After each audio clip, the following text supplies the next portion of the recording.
Who invented the kingdom Protista? Ernest Haeckel.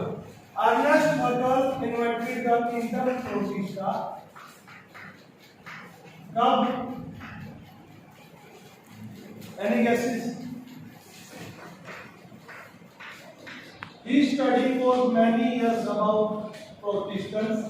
Then finally he invented a new kingdom and gave him name Protista in 1866. In 1866. ठीक है? Members of Protista are kingdom are called protozoans. Protozoans. ठीक है? They are microscopic organisms. कैसे हैं ये? Microscopic. Microscopic का मतलब होता है सूक्ष्म, जो सिर्फ माइक्रोस्कोप के द्वारा ही देखे जा सके। They are microscopic organisms. They are very beautiful. जो इसके मेंबर हैं बहुत ज्यादा कैसे हैं? ब्यूटीफुल है। They are very beautiful. और क्या है जो इनकी खासियत है, इनके कैरेक्टर्स है। इनकी खासियत है, कैरेक्टर्स क्या है? They have cuticle holes or cell present over their body. इनकी बॉडी के पास क्या होगा? ये जो सेल की कवरिंग होगी, ये क्यूटिकल की कवरिंग होगी, ठीक है, इनकी आउटर बॉडी का। और क्या कुछ हो सकता है? प्रोटिस्टस show मिक्सोट्रोपिक mode of nutrition.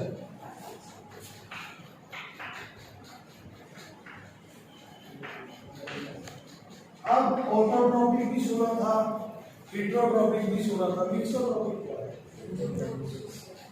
Those organisms which show both type of nutrition, autotrophic and heterotrophic, they are known as mixotrophic. ठीक है? जब सूरज सनलाइट है तो they will do photosynthesis and make their own food. But in the absence of sunlight, they will behave like other organisms, animals, and feed or eat other organisms, stamps, leaf, anything like heterotrophic organisms will do. Okay? So there is no mixotrophic mode of nutrition. The mixotrophic mode of nutrition show करते हैं। कौन? किसी को कुछ याद आ? उससे पहले जो मिक्सोट्रोपिक ऑर्गेनिज्म है, उन इसका सबसे बेसिक ज्ञान ये कहने, जैसे बैक्टीरिया और मेंबर था ना, सबसे खास मेंबर कौन है इसका? यूग्लिना। इसका कौन है? Euglena. They show interrelationship or phylogenetic relationship between kingdom Monera and all the above three kingdoms, Animalia, Plantae and Fungi. तो क्या कहा मैंने? I said इंटररिलेशनशिप शो करता है।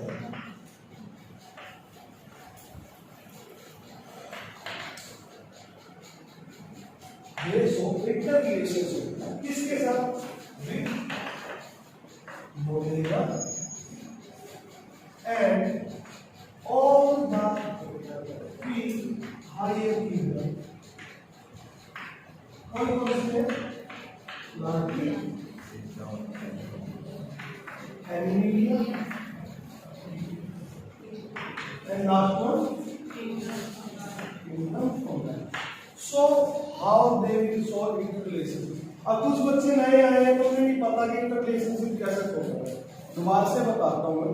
क्लासिफिकेशन देखी थी हमने। सबसे पहले क्या था कि हमने क्लासिफिकेशन सबसे पहले किस बेस पे करी थी? On the basis of nucleus development. ये ग्राफ बनाया हमने। सबसे पहला बेस क्या रखा था कि वेदर दे आर प्रोकैरियोटिक और यूकैरियोटिक। प्रोकैरियोटिक होते हैं जिनमें न्यूक्लियस सही से डिफाइंड नहीं होता, यानी न्यूक्लियस डेवलप नहीं हुआ था, और यूकैरियोटिक कौन से होते हैं जिनमें न्यूक्लियस डेवलप हो गया। तो on the basis of nucleus level we will show there is only one kingdom, kingdom Monera, which is prokaryotic and unicellular या सिंगल सेल है तो वो क्या होगा? यूनिसेलुलर। तो ऑन दैट बेस मानना क्या जाता है कि अब देखो कोई भी है, बच्चा है, जन्म लेने के बाद क्या करेगा? सबसे पहले तो क्या करेगा, अपने हाथों के बल चलना सीखेगा, फिर धीरे धीरे बड़ा होगा, फिर वो पैरों के बल चलना सीखेगा, शुरू में वो तोतलाएगा, फिर जाके बोलना शुरू करेगा। ऐसे ही क्या माना जाता है कि किंगडम मोनेरा से क्या होगा, आगे चेंज आया। प्रोटिस्टेंट्स ने क्या करा, अपने न्यूक्लियस को सही से डिवोल्व कर दिया। प्रोटिस्टेंट्स ने क्या करा, अपने न्यूक्लियस को सही से डिवोल्व कर दिया और वो किस बेसिस पर डिवाइड हो गए, सेल ऑर्गेनाइजेशन पर। ठीक है, protistans devolve their nucleus and they become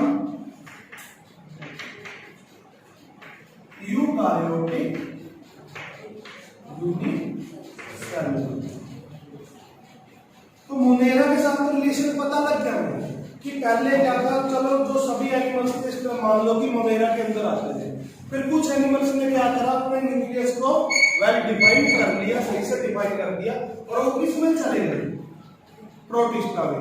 ठीक है, यूग्लिना बन गया मान लो किसी बैक्टीरिया से। तो ये तो अब हमें आपको पता लग गया कि ठीक है सर, मोनेरा के साथ तो इसका ये लिंक हो गया कि मोनेरा को हम मान लेते हैं ये इसका एंसेस्टर है, पूर्वज है किसका, प्रोटिस्टा का।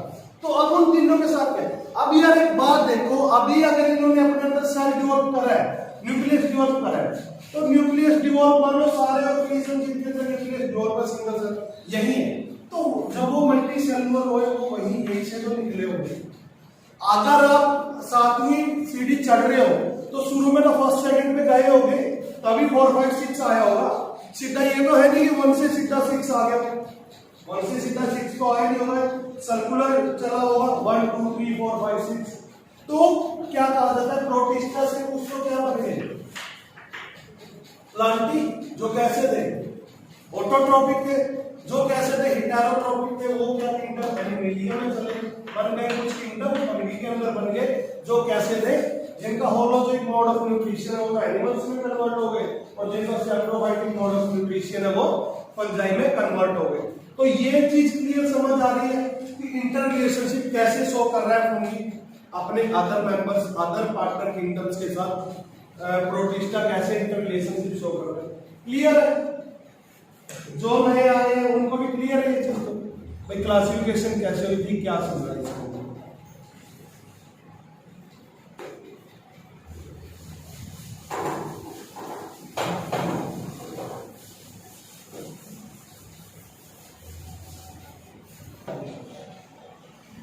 they have flagella and microtubules in the composition of 9+2 9+2।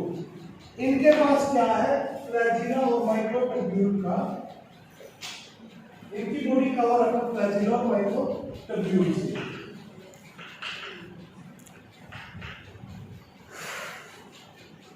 ठीक है, इसका कॉम्बिनेशन क्या है 9+2। इसमें क्या होता है, जो बॉडी बाहर की लेयरिंग में कुछ फ्लैजिला,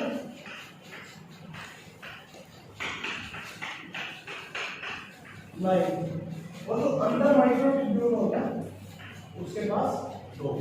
तो 9+2 की कंपोजिशन में क्या है, इनकी बॉडी फ्लैजिला से कवर होती है। क्लियर है ये चीज। तो आगे बात आती है कि सर मोड ऑफ लोकोमोशन के क्या डिफरेंशिएशन है, कैसे आप डिफाइन करोगे।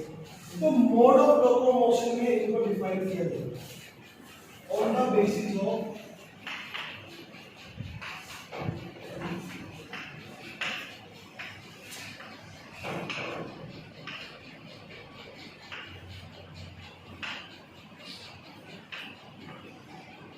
the basis of locomotion. They will show first of all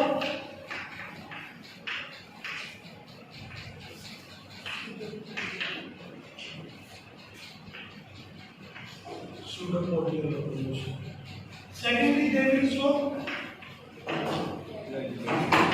flagellar locomotion, जिसे flagellar locomotion कहते हैं। Clear? Third, they will show mucilage,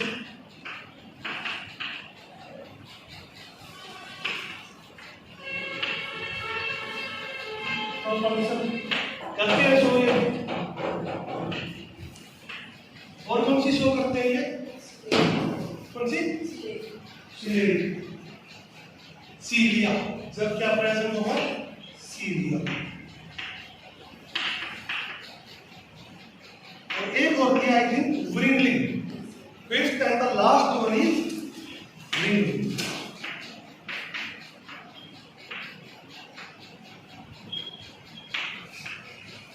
They will show 5 types of locomotion, that are pseudopodial, second is flagellar, then mucilage propulsion, cylindric and the wriggling locomotion.